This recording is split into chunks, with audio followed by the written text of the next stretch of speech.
प्यास सह रहे थे, तब किन दो महादेवताओं ने गोपनीय रूप से उनकी सहायता करने का निर्णय लिया। पहली ही भेंट के बाद ऐसा क्या हुआ कि भगवान श्रीनिवास ने भोजन जल तक त्याग दिया। भविष्य बताने वाली सोजी के वेश में छिपा वह कौन था जिसने विवाह से पहले ही विधाता का रहस्य खोल दिया। विवाह के लिए भगवान श्रीनिवास ने किस देवता से इतिहास का सबसे अनोखा ऋण मांगा, और क्यों कहा जाता है कि यह ऋण समझौता कलियुग के अंत तक चलने वाला है। जब दो देवियों के बीच प्रश्न खड़ा हुआ तो भगवान श्रीनिवास ने स्वयं को ही क्यों त्याग दिया, और क्यों आज भी वे तिरुमला में साक्षात विराजमान हैं। आज इन्हीं सारे सवालों के जवाब जानने की कोशिश करेंगे आज के इस अद्भुत वीडियो में। भारत की आध्यात्मिक धरती पर आंध्र प्रदेश की 7 पहाड़ियों पर स्थित तिरुमला वेंकटेश्वर मंदिर का स्थान सबसे अलग और खास माना जाता है। यह मंदिर सिर्फ पत्थर और सोने से बना हुआ ढांचा नहीं है, बल्कि यह करोड़ों लोगों की आस्था और विश्वास का केंद्र है। जब जीवन में परेशानियां बढ़ जाती हैं, तब लोग यहां आकर मन की शांति और उम्मीद पाते हैं। भगवान वेंकटेश्वर को भक्त प्यार से बालाजी, श्रीनिवास, गोविंदा और वेंकट आचलपति कहते हैं। शास्त्रों में उन्हें कलियुग प्रत्यक्ष दैवोम कहा गया है, यानी कलियुग में साक्षात प्रकट होने वाले भगवान। तिरुमला की 7 पहाड़ियां शेषाद्रि, नीलाद्रि, गरुड़ाद्रि, अंजनाद्रि, वृषभाद्रि, नारायणाद्रि और वेंकटाद्रि भगवान विष्णु के नाग आदिशेष के 7 फनों का प्रतीक मानी जाती है। मुख्य मंदिर 7वीं पहाड़ी वेंकटाद्रि पर स्थित है, जिसे आनंद निलय यानी आनंद का निवास कहा जाता है। यह शोध रिपोर्ट सिर्फ भगवान वेंकटेश्वर के अवतरण से जुड़ी कथाओं तक सीमित नहीं है, बल्कि यह भी बताती है कि कैसे इतिहास, समाज और प्रशासन के सही प्रबंधन ने इस मंदिर को आज दुनिया का सबसे समृद्ध और सुव्यवस्थित धार्मिक स्थल बना दिया है। भगवान वेंकटेश्वर के पृथ्वी पर अवतरण की कथा की शुरुआत एक महान यज्ञ और ऋषियों के मन में उठे एक गहरे प्रश्न से होती है। इस कथा का विस्तार वेंकटाचल महात्म्य, पद्म पुराण और श्रीमद् भागवत पुराण में मिलता है। एक समय महर्षि कश्यप की अध्यक्षता में अनेक ऋषि मुनि सरस्वती नदी के तट पर एक विशाल यज्ञ कर रहे थे। यह यज्ञ पूरे संसार के कल्याण के लिए आयोजित किया गया था। यज्ञ के दौरान ऋषियों के मन में एक महत्वपूर्ण सवाल उठा। ऋषियों ने विचार किया, त्रिदेवों यानी ब्रह्मा, विष्णु और महेश में से वह कौन है जो तीनों गुणों से परे है। इस यज्ञ का फल किस देवता को अर्पित किया जाना चाहिए जो सबसे अधिक सात्विक हो और भक्तों की प्रार्थनाओं को सबसे जल्दी स्वीकार करता हो। इस कठिन प्रश्न का उत्तर खोजने के लिए सप्तर्षियों ने महर्षि भृगु को चुना। भृगु मुनि अत्यंत विद्वान और ब्रह्मज्ञानी थे, लेकिन उनका स्वभाव थोड़ा क्रोधी भी माना जाता था। कहा जाता है कि उनके पैर के तलवे में एक अतिरिक्त नेत्र था, जिसे उनके ज्ञान के अहंकार का प्रतीक माना जाता है। ऋषियों के आदेश पर भृगु मुनि ने तीनों लोकों में जाकर त्रिदेवों की परीक्षा लेने का निर्णय लिया। सबसे पहले भृगु मुनि पहुंचे सत्यलोक, अपने पिता और सृष्टि के रचयिता भगवान ब्रह्मा के पास। भगवान ब्रह्मा वेदों की चर्चा में लीन थे। भृगु मुनि के आगमन पर ब्रह्मा जी ने न उन्हें प्रणाम किया, न ही कोई स्तुति की। भृगु मुनि कुछ बोले नहीं, पर उनकी आंखों में क्रोध स्पष्ट झलक रहा था। वे समझ गए कि यहां रजोगुण का प्रभाव अभी भी शेष है। इसके बाद भृगु मुनि पहुंचे कैलाश पर्वत, भगवान शिव की परीक्षा लेने। उस समय भगवान शिव देवी पार्वती के साथ एकांत में संवाद कर रहे थे। अचानक वहां विघ्न पड़ा। भगवान शिव का तीसरा नेत्र खुलने को था। स्थिति भयावह हो सकती थी, लेकिन देवी पार्वती उनके चरणों में गिर पड़ी और इस प्रकार एक महापाप टल गया। अंततः भृगु मुनि पहुंचे वैकुंठ धाम, जहां शांति स्वयं श्वास लेती है। वहां न अहंकार था, न क्रोध, केवल सात्विक ऊर्जा का विस्तार था। शेषनाग की शैया पर भगवान विष्णु योग निद्रा में विश्राम कर रहे थे और देवी लक्ष्मी प्रेम पूर्वक उनके चरण दबा रही थी। भृगु मुनि के आगमन पर भी भगवान विष्णु ने कोई प्रतिक्रिया नहीं दी। ये उनकी लीला थी। किंतु ब्रह्मा और शिव से मिले अनुभवों ने भृगु मुनि के भीतर पहले ही क्रोध भर दिया था। अब उनका धैर्य समाप्त हो चुका था। अहंकार में आकर भृगुमुनि ने भगवान विष्णु के वक्षस्थल पर लात मार दी, वही वक्षस्थल जहां स्वयं देवी लक्ष्मी का वास है। पूरे ब्रह्मांड का पालन करने वाले भगवान का ऐसा अपमान यह अकल्पनीय था। लेकिन भगवान विष्णु क्रोधित नहीं हुए। वे तुरंत उठे और भृगु मुनि के चरणों में प्रणाम किया। भगवान विष्णु ने कहा, हे महर्षि, मेरे वक्ष कठोर हैं, पर आपके चरण कोमल, कहीं आपको चोट तो नहीं लगी? ये कहते हुए भगवान विष्णु ने भृगु मुनि के चरण सहलाए और उनके अहंकार रूपी नेत्र को बंद कर दिया। क्षण भर में भृगु मुनि का अहंकार नष्ट हो गया। वे नतमस्तक होकर बोले, त्रिदेवों में केवल भगवान विष्णु ही श्रेष्ठ हैं, वही शांति और मोक्ष के दाता हैं। भृगु मुनि की परीक्षा से भगवान विष्णु की श्रेष्ठता सिद्ध हो गई थी, पर उसी क्षण एक नई दैवीय लीला का आरंभ भी हो गया। भगवान विष्णु का वक्षस्थल, जो देवी लक्ष्मी का निजी निवास है, उस पर किया गया प्रहार लक्ष्मी जी को गहराई से आहत कर गया। यह केवल भगवान का नहीं, बल्कि स्वयं देवी लक्ष्मी के सम्मान पर आघात था। दुख और क्रोध से भरकर देवी लक्ष्मी ने कहा, जहां मेरे सम्मान की रक्षा न हो, वहां मैं नहीं रह सकती। यह कहकर देवी लक्ष्मी ने वैकुंठ का त्याग कर दिया। वे पृथ्वी पर करवीरपुर अर्थात आज के कोल्हापुर पहुंची और वहां कठोर तपस्या में लीन हो गई। लक्ष्मी के बिना वैकुंठ, जो समृद्धि और सौभाग्य का धाम था, अब सूना और श्रीहीन हो गया। पत्नी के बिना भगवान विष्णु भी अधूरे थे। लक्ष्मी के वियोग ने उन्हें अत्यंत व्याकुल कर दिया। अंततः उन्होंने भी वैकुंठ का त्याग किया और मानव रूप में पृथ्वी पर अवतार लिया।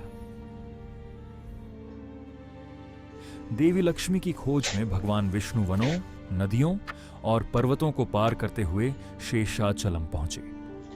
तिरुमला की पवित्र पहाड़ियों में उन्होंने एक वल्मीका यानी चींटी की बांबी को अपना आश्रय बनाया और वहां कठोर तप में लीन हो गए, मानव शरीर की पीड़ा सहते हुए। मानव शरीर धारण करने के कारण उन्हें भोजन और जल की आवश्यकता महसूस होने लगी। यह दृश्य देखकर भगवान ब्रह्मा और भगवान शिव का हृदय द्रवित हो उठा। ब्रह्मा और शिव का गोरूप भगवान ब्रह्मा ने एक सुंदर गाय का रूप धारण किया और भगवान शिव उसके बछड़े का, वहीं सूर्यदेव ने एक साधारण ग्वाले का रूप ले लिया। सूर्यदेव उस गाय और बछड़े को लेकर उस समय के चोल देश के राजा के पास पहुंचे, जिनका राज्य वेंकटाचल क्षेत्र तक फैला हुआ था। राजा ने उस अद्भुत और सुंदर गाय को देखा और उसे अपनी रानी के लिए खरीद लिया। यह गाय प्रतिदिन अन्य गायों के साथ वेंकटाचल के वनों में चरने जाया करती थी, लेकिन जंगल में पहुंचते ही वह चुपचाप उस बांबी के पास चली जाती, जहां भगवान श्रीनिवास तपस्या में लीन थे। वहां वह अपने थनों से दूध की धारा प्रवाहित करती, जो सीधे बांबी में गिरता था। इसी दूध से भगवान श्रीनिवास की भूख शांत होती और उनका तप निरंतर चलता रहता। शाम को जब गाय महल वापस लौटती थी तो उसके थनों में दूध नहीं होता था। यह देखकर रानी को संदेह हुआ। जब रोज रोज ऐसा होने लगा तो रानी ने ग्वाले को डांटा और सख्त आदेश दिया कि वह इसका कारण पता लगाए। पता लगाओ कि ये गाय दूध क्यों नहीं दे रही है। ग्वाले का क्रोध और भगवान का हस्तक्षेप। अगले दिन ग्वाला चुपचाप गाय के पीछे पीछे जंगल में गया। वहां उसने अपनी आंखों से देखा कि गाय एक बांबी के ऊपर खड़ी होकर अपना सारा दूध बहा रही है। यह दृश्य देखकर ग्वाला क्रोध से भर गया। उसे लगा कि गाय जानबूझकर दूध बर्बाद कर रही है। क्रोध में आकर उसने अपनी कुल्हाड़ी उठाई और गाय के सिर पर जोरदार वार करने लगा। उसी क्षण भगवान श्रीनिवास बांबी से बाहर निकले। उन्होंने कुल्हाड़ी का वार अपने ऊपर सह लिया। कुल्हाड़ी सीधे उनके सिर पर लगी और श्रीनिवास के सिर से रक्त बहने लगा। यह भयानक दृश्य देखकर ग्वाला भय और आघात से वहीं गिर पड़ा और उसकी मृत्यु हो गई। भगवान श्रीनिवास दर्द से कराह रहे थे, लेकिन गाय सुरक्षित थी। गाय तुरंत दौड़ती हुई चोल राजा के पास पहुंची और अपने हाव भाव से राजा को जंगल तक ले आई। वहां राजा ने देखा कि ग्वाला मृत पड़ा है और भगवान श्रीनिवास घायल अवस्था में है। राजा को देखकर भगवान श्रीनिवास ने कहा, हे राजन, ये अपराध जरूर तुम्हारे सेवक ने किया है, लेकिन शास्त्रों के अनुसार सेवकों के कर्मों के लिए राजा भी उत्तरदायी होता है। धर्म सिखाना राजा का कर्तव्य होता है। तुम्हारे सेवक के कारण मुझे ये चोट लगी है, इसलिए मैं तुम्हें श्राप देता हूं कि तुम एक पिशाच बन जाओगे।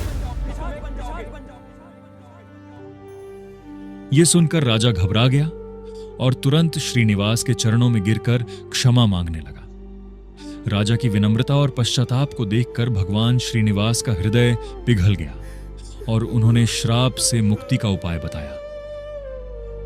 भविष्य में जब मैं आकाश राजा की पुत्री से विवाह करूंगा, तब तुम मुझे एक स्वर्ण मुकुट भेंट करोगे। जैसे ही मैं उस मुकुट को धारण करूंगा, तुम इस श्राप से मुक्त हो जाओगे। श्राप देने के बाद घायल भगवान श्रीनिवास वन में औषधियों की खोज में भटकने लगे। इसी पीड़ा भरे समय में उनकी भेंट वराह स्वामी से हुई, जो भगवान विष्णु के वराह अवतार हैं।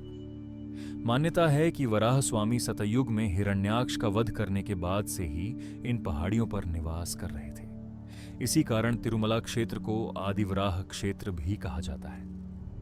भगवान श्रीनिवास ने वराह स्वामी से निवास के लिए थोड़ी सी भूमि देने का अनुरोध किया। इस पर वराह स्वामी ने पूछा कि वे अपनी भूमि किसी और को क्यों दें। तब श्रीनिवास ने उन्हें अपनी पूरी कथा सुनाई और यह भी बताया कि वे कलयुग के अंत तक यहीं निवास करेंगे। इसके बदले वराह स्वामी ने एक शर्त रखी। मैं तुम्हें भूमि देता हूं, लेकिन मेरे क्षेत्र में आने वाले भक्त पहले मेरे दर्शन करेंगे। भगवान श्रीनिवास ने विनम्रता से इस शर्त को स्वीकार कर लिया। इसी कारण आज भी तिरुमला की यात्रा तब तक पूर्ण नहीं मानी जाती जब तक भक्त पहले आदिवराह स्वामी के दर्शन नहीं कर लेते। इसके बाद वराह स्वामी ने भगवान श्रीनिवास को पास ही स्थित एक आश्रम में भेजा। वहां एक वृद्ध तपस्विनी रहती थीं, जिन्हें वकुला देवी कहा जाता था। पुराणों के अनुसार वकुला देवी वास्तव में द्वापर युग की यशोदा मैया अर्थात भगवान कृष्ण की पालक माता का ही पुनर्जन्म थी। द्वापर युग में यशोदा मैया ने पूरे प्रेम और वात्सल्य से कृष्ण का पालन पोषण किया था, लेकिन वे कृष्ण के विवाह उत्सव देखने का सौभाग्य प्राप्त नहीं कर सकी थीं। तब भगवान कृष्ण ने उन्हें वचन दिया था कि कलयुग में उनकी यह इच्छा अवश्य पूरी करेंगे। जब वकुला देवी ने घायल श्रीनिवास को देखा तो उनका हृदय मां के वात्सल्य से भर गया। वकुला देवी ने श्रीनिवास की चोटों का उपचार किया और श्रीनिवास ने उन्हें अम्मा अर्थात मां कहकर पुकारा। अम्मा। वकुला देवी ने भी उन्हें अपने पुत्र के रूप में स्वीकार कर लिया और प्रेम पूर्वक उनका नाम श्रीनिवास रखा।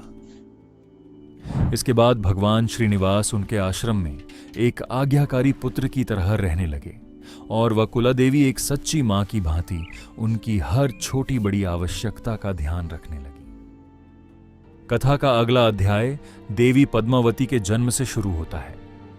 पद्मावती को देवी लक्ष्मी का अवतार माना जाता है। उस समय तोंडमंडलम क्षेत्र पर चंद्रवंश के राजा आकाश राजा का शासन था। वे एक धर्मनिष्ठ और न्यायप्रिय राजा थे, लेकिन उन्हें संतान सुख प्राप्त नहीं था। कुलगुरु की सलाह पर राजा ने संतान प्राप्ति के लिए पुत्र कामेष्टि यज्ञ करने का निश्चय किया। यज्ञ की भूमि को पवित्र करने के लिए जब राजा स्वयं सोने के हल से खेत जोत रहे थे, तभी हल की नोक किसी कठोर वस्तु से टकराई। वहां उन्हें एक अद्भुत दृश्य दिखाई दिया। भूमि से 1000 पंखुड़ियों वाला विशाल स्वर्ण कमल खिला हुआ था और उसके बीच में एक दिव्य कन्या लेटी हुई थी। उसी समय आकाशवाणी हुई कि राजा इस कन्या को अपनी पुत्री के रूप में स्वीकार करें। चूंकि कन्या का जन्म कमल यानी पद्म से हुआ था, इसलिए राजा ने उसका नाम पद्मावती रखा। समय के साथ पद्मावती बड़ी हुई और उनके सौंदर्य व गुणों की चर्चा चारों दिशाओं में होने लगी। एक दिन भगवान श्रीनिवास वन में आखेट यानी शिकार के लिए निकले। एक जंगली हाथी का पीछा करते हुए वे नारायण वन के पास स्थित एक सुंदर उद्यान में पहुंचे। वहां राजकुमारी पद्मावती अपनी सखियों के साथ खेल रही थी। हाथी ने अचानक वहां उत्पात मचा दिया, जिससे सभी सखियां भयभीत हो गईं। तभी श्रीनिवास ने आगे बढ़कर हाथी को नियंत्रित कर लिया। इसी हलचल के बीच श्रीनिवास और पद्मावती की दृष्टि पहली बार एक दूसरे से मिली। यह कोई साधारण मिलन नहीं था, बल्कि भगवान विष्णु और देवी लक्ष्मी का पुनर्मिलन था। दोनों के मन में एक दूसरे के लिए तुरंत आकर्षण और प्रेम जाग उठा। लेकिन सामाजिक मर्यादाओं के कारण वे कुछ कहे बिना अपने अपने स्थान लौट गए। आश्रम लौटने के बाद भगवान श्रीनिवास लगातार पद्मावती के विचारों में डूबे रहने लगे। उन्होंने भोजन पानी तक त्याग दिया। जब वकुला देवी ने अपने पुत्र की यह अवस्था देखी तो वे चिंतित हो गईं और कारण पूछा। तब श्रीनिवास ने उन्हें आकाश राजा की पुत्री पद्मावती से अपने प्रेम के बारे में बताया और मां से अनुरोध किया कि वे राजा के पास जाकर विवाह का प्रस्ताव रखें। वकुला देवी एक साधारण सन्यासी की मां थी। ऐसे में एक राजा के पास रिश्ता लेकर जाना उन्हें उचित नहीं लग रहा था।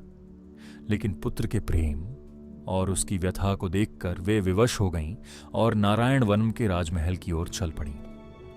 इधर श्रीनिवास को यह चिंता सताने लगी कि कहीं राजा उनका प्रस्ताव अस्वीकार न कर दें। इसी कारण उन्होंने स्वयं एक भविष्यवक्ता, जिसे स्थानीय भाषा में सोझी या कुराठी कहा जाता है, का वेश धारण किया। वे एक स्त्री के रूप में हाथ में छड़ी और भविष्य बताने वाली टोकरी लेकर रानी धरणी देवी, जो पद्मावती की माता थीं, के पास पहुंचे।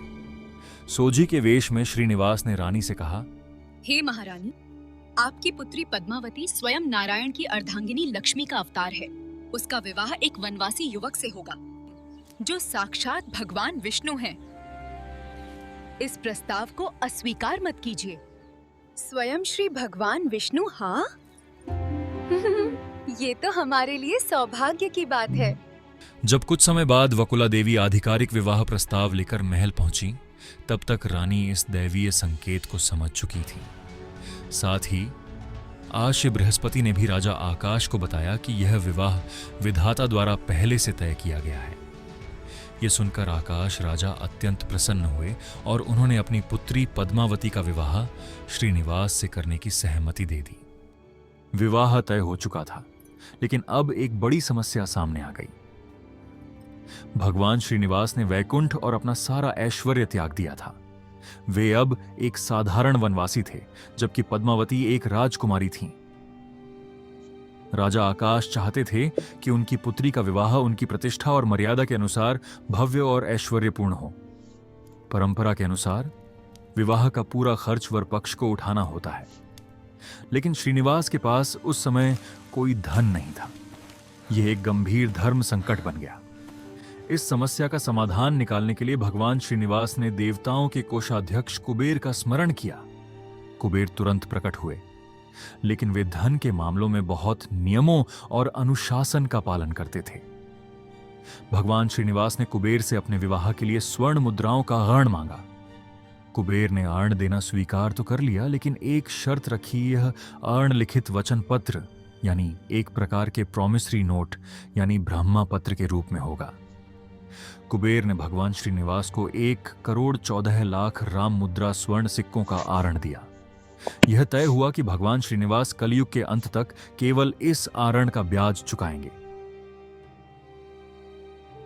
भगवान श्रीनिवास ने कुबेर को वचन दिया कि कलयुग में जो भी भक्त उनके दर्शन के लिए आएंगे और श्रद्धा से दान करेंगे, वही धन इस आरण के ब्याज को चुकाने में उपयोग किया जाएगा।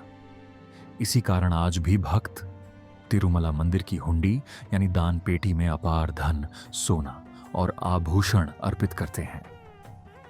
कुबेर से प्राप्त धन से विवाह की तैयारियां अत्यंत भव्य तरीके से की गईं। भगवान श्रीनिवास और पद्मावती का विवाह नारायण वनम में संपन्न हुआ। इस दिव्य विवाह में तीनों लोकों से देवता, आर्षि मुनि, गंधर्व और किन्नर उपस्थित हुए। विवाह का भोज इतना विशाल था कि स्वयं अग्निदेव ने रसोइये की भूमिका निभाई और भोजन तैयार किया। चोल राजा, जो अब अपने श्राप से मुक्त होने की प्रतीक्षा कर रहा था, और आकाश राजा ने मिलकर श्रीनिवास को एक अत्यंत बहुमूल्य स्वर्ण मुकुट भेंट किया। जैसे ही श्रीनिवास ने वह मुकुट धारण किया, उन्हें अपना दिव्य स्वरूप और पूर्व जन्म की स्मृतियां लौट आईं, और उसी क्षण चोल राजा श्राप से मुक्त हो गया। विवाह के बाद श्रीनिवास और पद्मावती ने निर्णय लिया कि वे राजमहलों में नहीं बल्कि तिरुमला की पवित्र पहाड़ियों पर निवास करेंगे। वकुला देवी भी उनके साथ तिरुमला आकर रहने लगी। वे तीनों अपना जीवन साधारण और आम जीवन की तरह जी रहे थे। लगभग 6 महीनों बाद महर्षि नारद कोल्हापुर पहुंचे, जहां महालक्ष्मी अब भी तपस्या कर रही थीं। नारद जी ने लीला के अंतर्गत लक्ष्मी जी से कहा, माता, आप यहाँ तपस्या कर रही हैं और उधर आपके स्वामी ने पद्मावती नाम की राजकुमारी से विवाह कर लिया है। यह सुनते ही लक्ष्मी जी का क्रोध फिर जाग उठा। वे तुरंत तिरुमला पहुंची और वहां उनका सामना श्रीनिवास और पद्मावती से हुआ। लक्ष्मी जी ने कहा, मैं आपकी नित्य संगिनी हूँ। मेरे रहते आपने दूसरा विवाह कैसे किया? पद्मावती का उत्तर, मैं वेदवती की अवतार हूँ। त्रेता युग में भगवान राम ने मुझसे इस युग में विवाह का वचन दिया था। दोनों देवियों के बीच इस संवाद और तनाव को देखकर भगवान श्रीनिवास अत्यंत व्याकुल हो गए। भक्तवत्सल भगवान जानते थे कि कलयुग का मानव दुखों से घिरा रहेगा और उसे एक ऐसे ईश्वर की आवश्यकता होगी जो सदैव स्थिर, सुलभ और उपस्थित रहे। भगवान श्रीनिवास ने शिला यानी पाषाण मूर्ति का रूप धारण कर लिया। भगवान को इस रूप में देखकर लक्ष्मी और पद्मावती दोनों का क्रोध तुरंत शांत हो गया और वे शोक से भर गईं। उन्हें समझ आ गया कि यह भगवान की ही लीला है, ताकि वे पृथ्वी पर सदैव के लिए स्थापित हो सकें। दोनों देवियों ने भी अपने पति के साथ सदा रहने का निर्णय लिया। देवी लक्ष्मी, श्रीदेवी, भगवान के वक्षस्थल के बाईं ओर विराजमान हो गईं। देवी पद्मावती, भूदेवी, भगवान के वक्षस्थल के दाईं ओर विराजमान हो गईं। आज भी तिरुमला मंदिर के गर्भगृह में स्थित मुख्य मूर्ति के वक्षस्थल पर दोनों देवियों की स्वर्ण प्रतिकृतियां विराजमान हैं, जिन्हें भक्त दर्शन के समय स्पष्ट रूप से देख सकते हैं।